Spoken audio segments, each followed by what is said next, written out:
বলো। আমরা এখানেই আছি।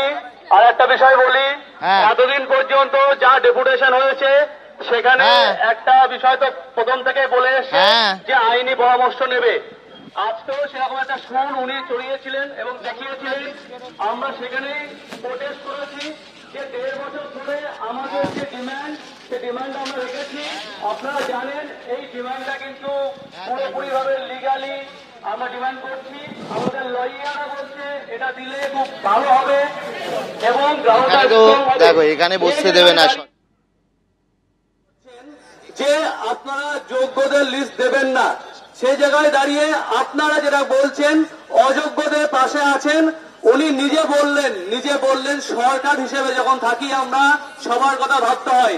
এটা লজ্জা হওয়া উচিত ওনাদের। টাকা নিয়ে চাকরি দিয়েছে, এখনো পর্যন্ত অযোগ্যদের হয়ে কথা বলছেন। এবং যারা যোগ্যতার সঙ্গে চাকরি পেয়েছে তারা রাস্তায় ঘুরে বেড়াচ্ছে, থানায় ঘুরে বেড়াচ্ছে, এফআইআর খাচ্ছে, শোকজ খাচ্ছে। তাদের অপদার্থতার জন্য আপনারা বলছেন যে সরকার, মানবিক সরকার আমাদের পাশে আছে, আমাদেরকে বাঁচানোর জন্য ওনারা সবসময় আছেন।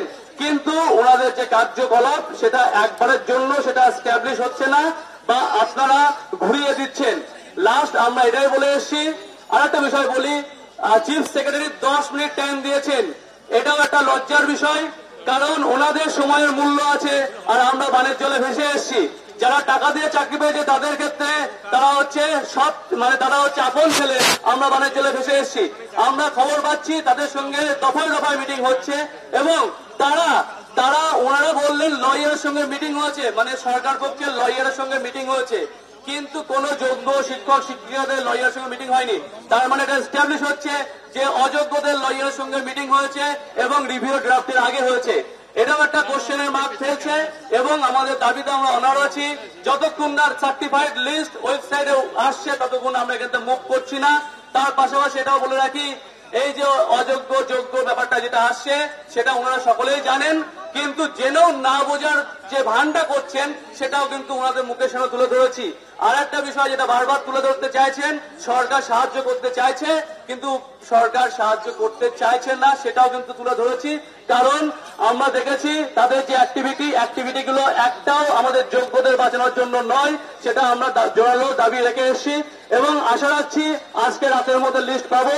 যদি লিস্ট না পাই তাহলে আমরা এখানে থাকবো এবং মাননীয় মুখ্যমন্ত্রীর কাছ থেকে আমরা জানতে চাইবো কি জাদু বলে লিস্টটা দেওয়া হচ্ছে না। আর ওনারা একটা কথা বলছেন, স্যালারি তো হচ্ছে আপনাদের, যাদের স্যালারি হচ্ছে তারা যোগ্য, তাদের সমস্যা কোথায়?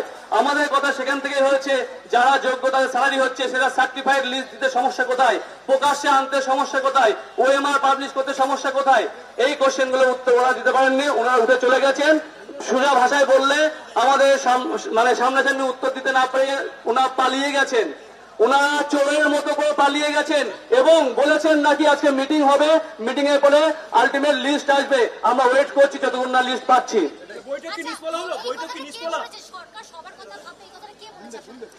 চিফ সেক্রেটারি উনি বলেছেন সরকার, আপনারা আপনাদের জায়গা থেকে বলছেন কিন্তু সরকারি জায়গা থেকে এটা আমাদের ভাবতে হয়, সবার কথাই ভাবতে হয়। এটা আগের দিন আমরা দেখেছি নোটিফিকেশনটা যখন সিএম বলছিলেন, মাননীয় সিএম যখন নোটিফিকেশনের বিষয়ে বলছেন তখন উনি বলেছেন অযোগ্যদের ও এই ডিপার্টমেন্টে না বলে অন্য ডিপার্টমেন্টে ওনার ব্যবস্থা করবেন। কিন্তু এই জায়গার ক্ষেত্রে কিন্তু এটা বলা হচ্ছে না এবং উনি বলছেন সরকার সবার জন্যই দেখবে। এই আরেকটা বার্তা যেটা আমাদের ভীষণভাবে খারাপ লাগছে, প্রথম থেকেই সরকার কিন্তু অযোগ্যদের বাঁচানোর চেষ্টা করছে।